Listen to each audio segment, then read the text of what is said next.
यस्य स्वयं स्वभावाप्तिरभावे कित्न कर्मणा तस्मै संज्ञानरूपाय नमोस्तु परमात्मने। इष्टोपदेश का मंगलाचरण करते हुए आचार्य पूज्यपाद स्वामी भगवान को, सिद्ध भगवान को, परमात्मा को नमस्कार करते हैं। पिछले वीडियो में हमने कारिका नंबर 12 का अध्ययन किया था। उसके अनुसार इस संसार में ये मनुष्य विपत्तियों से घिरा हुआ है। तो फिर शिष्य पुनः पूछ लेता है, हे भगवान, सभी संसारी तो विपत्ति वाले नहीं होते, बहुत से संपत्ति वाले भी देखने में आते हैं। इसके विषय में आचार्य आगे कहते हैं। कारिका 13। दुरर्जेना सुरक्षेण नश्वरेण धनादीना सस्थं मन्यो जने कोपि ज्वरवानिव सर्पिषा। दुरर्जेन बड़ी कठिनाइयों से संचित किए जाने वाले तथा असुरक्षेण सुरक्षित न रहने वाले तथा नश्वरेण विनष्ट हो जाने वाले ऐसा धन जो पुत्र आदि के द्वारा नष्ट किया जाने वाला है, ऐसे धन को पाकर स्वस्थम अपने आप को स्वस्थ अर्थात सुखी मानने वाला का अपि कोई भी जन्ह मनुष्य सर्पिषा घी खाकर ज्वरवान इव ज्वर से पीड़ित मनुष्य की तरह मूर्ख होता है।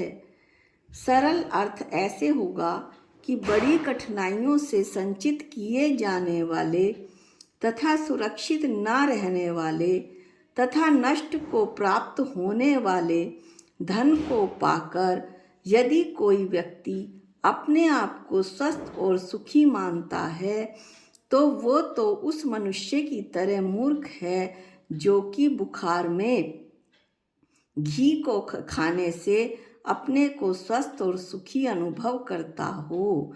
इसका पद अनुवाद देखें। जिनका अर्जन बहुत कठिन है, संरक्षण ना संभव है, स्वभाव जिनका मिटना ही है, यह धन कंचन वैभव है, फिर भी निज को स्वस्थ मानते, धनपति धन पाकर वैसे, ज्वर से पीड़ित होकर जो जन घृत में भोजन कर जैसे। अब इस कारिका की हम एक पिक देख लेते हैं ताकि आप लोगों को अच्छे से समझ में आ जाए।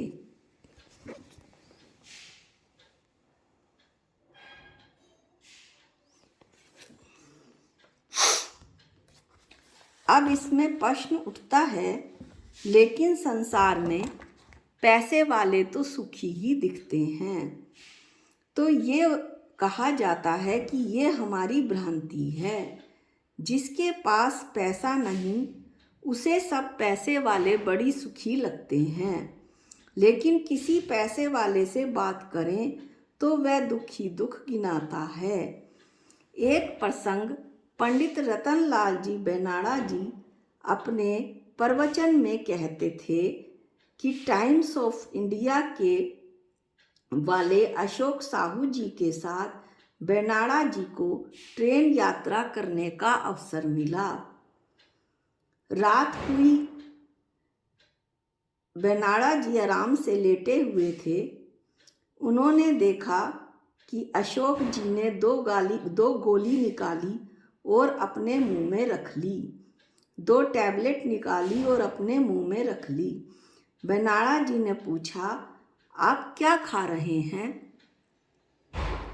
अशोक जी ने कहा कि नींद आने की दवाई खा रहा हूँ। बेनाड़ा जी ने कहा, अच्छा, और पुणे लेट गए। घंटे 2 घंटे बाद फिर उन्होंने देखा कि अशोक जी बड़े बेचैन थे और अपने बैग से उन्होंने काली पट्टी निकाली और अपने आँखों में बांध ली। तो बेनाड़ा जी ने कहा, आप क्या कर रहे हैं? कि मैं आँखों पे काली पट्टी बांध रहा हूँ ताकि मुझे नींद आ जाए। अच्छा कहकर बेनाड़ा जी सो गए। सुबह हुई। सुबह पूछा बेनाड़ा जी ने, दिक्कत तो नहीं आई? नींद तो आई। तो अशोक जी ने कहा कि मुझे नींद ही नहीं आई। कारण क्यों? इतना अरबों खरबों का मालिक व्यक्ति को भी नींद नहीं आई, ऐसी क्या समस्या हुई? तो उन्होंने कहा अशोक जी ने कि इतनी समस्याएं मेरे दिमाग में भरी हुई हैं कि रात तो मेरी सोचने सोचने में कब चली गई मुझे पता ही नहीं चला। अरबों रुपए की संपत्ति वाले की हालत देखें हम, जितना ज़्यादा पैसा उतनी ज़्यादा चिंता। अब ये देखते हैं कि धन कैसे संचित किया जाता है। जिनका तीव्र पुण्य का उदय होता है वे सरलता से धन संचय कर लेते हैं, किंतु प्राय धन कठिनाई से ही संचित होता है। दिन भर दुकान पर बैठें, ग्राहक का इंतजार करें, उसे सामान दिखाना पड़ता है, फिर वह ग्राहक सामान ले या ना ले ये अलग बात है। ग्राहक नाराज भी हो जाता है और तो दुकानदार को सुनना पड़ता है। ग्राहक कहता है तुम महंगा देते हो, मिलावट करते हो, कम तोल कर देते हो आदि झूठे इल्जाम भी लगा जाता है। दुकानदार भले ईमानदारी से दे रहा हो फिर भी उसे ये शब्द सुनने पड़ते हैं। एक स्थान पर दुकान नहीं चलती तो वो साप्ताहिक लगने वाले बाजारों में भी जाता है।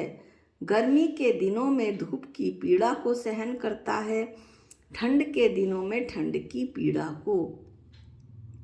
तब कहीं धन सच्चे होता है। सब देश में व्यापार नहीं चलता तो वह विदेश भी जाता है। अब तो बहुत से जो नई युवा पीढ़ी है वो इसी तरह से घर से बाहर रह रहकर नौकरी भी कर रही है। घर परिवार को छोड़कर जाता है। महाधंधा चल गया तो ठीक, नहीं तो अपनी पूंजी भी समाप्त।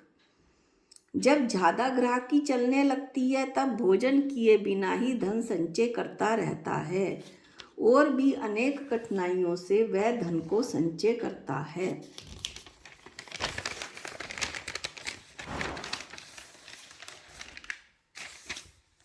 इसलिए तो लिखा है कि इस धन का कोई पार नहीं।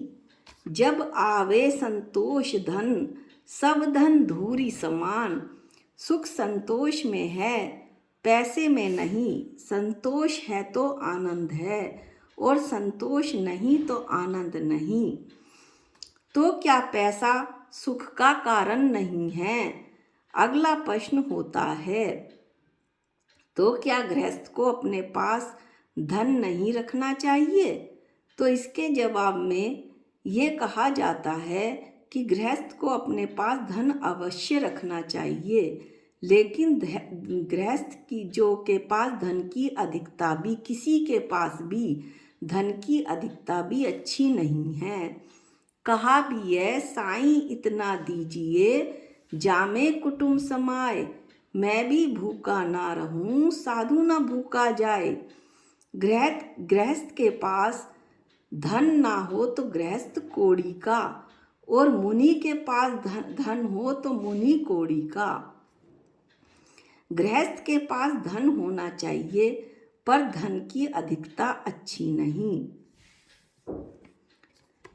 कहा भी है, दाम बिना निर्धन दुखी, तृष्णा वश धनवान। पैसे वाले दुखी ही रहते हैं, कैसे और संचय करे, उनके तृष्णा का गड्ढा कभी भरता ही नहीं। अब देखें कि तृष्णा किसे कहते हैं। और की भूख तृष्णा कहलाती है। जितना मिल जाए उतना कम, 4 खाए 14 की इच्छा करे, इसका नाम है तृष्णा। संतोष का अभाव होना, इसका नाम है तृष्णा। आज हम सभी तृष्णा के शिकंजे में फंसे हुए हैं। एक निश्चित धन पर आकर रुक जाएं और बाकी जीवन धर्म ध्यान में लगाएं तो भी हमारा काम बन जाए। अब शिष्य अगला प्रश्न पूछता है, धन कमाने में कितना समय लगाएं? आचार्य विद्यासागर जी महाराज कहते हैं कि अपने दिन को 24 घंटों को 3 हिस्सों में बांटना चाहिए। 8 घंटे कर्म में, 8 घंटे अर्थ में और 8 घंटे सांसारिक कार्यों में। 8 घंटे धर्म में सुबह पूजा पाठ करें, 8 घंटे अर्थ में, फिर उसके बाद दुकान पर जाएं, जितनी आमदनी हो उसमें सुचारू रूप से जीवन चलाएं। धन कमाने की आपाधापी ना करें। 8 घंटे अर्थ में, ये तो हुआ अभी बताया कि दुकान पर जाएं और जितनी आमदनी हो उसमें सुचारू रूप से जीवन यापन करें। 8 घंटे सांसारिक कार्यों में, शाम को दुकान बंद करके आए और रात को धर्म ध्यान और स्वाध्याय करें।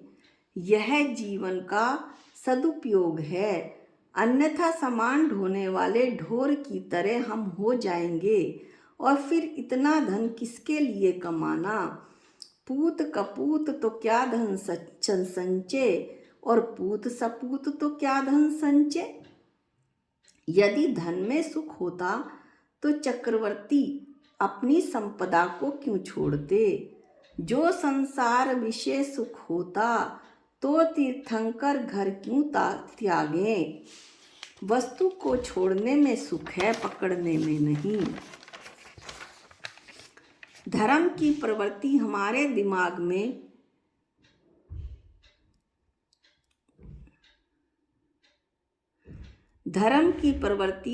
दिमाग में आएगी नहीं। हमारे दिमाग में तो यह भरा है कि जितना ज़्यादा पैसा उतना ज़्यादा सुख। धर्म इससे विपरीत कहता है, जितना छोड़ो उतना ही सुख मिलेगा।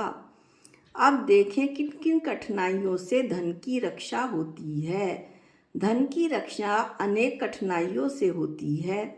धन की चोरों से रक्षा करनी पड़ती है, प्राकृतिक आपदाओं से रक्षा करनी पड़ती है, चोर डाकुओं से सुरक्षा करनी पड़ती है, अग्नि से रक्षा करनी होती है, बाढ़ आ जाने से, भूकंप आ जाने से, बादल फट जाने से जन हानि एवं धन हानि दोनों होती हैं।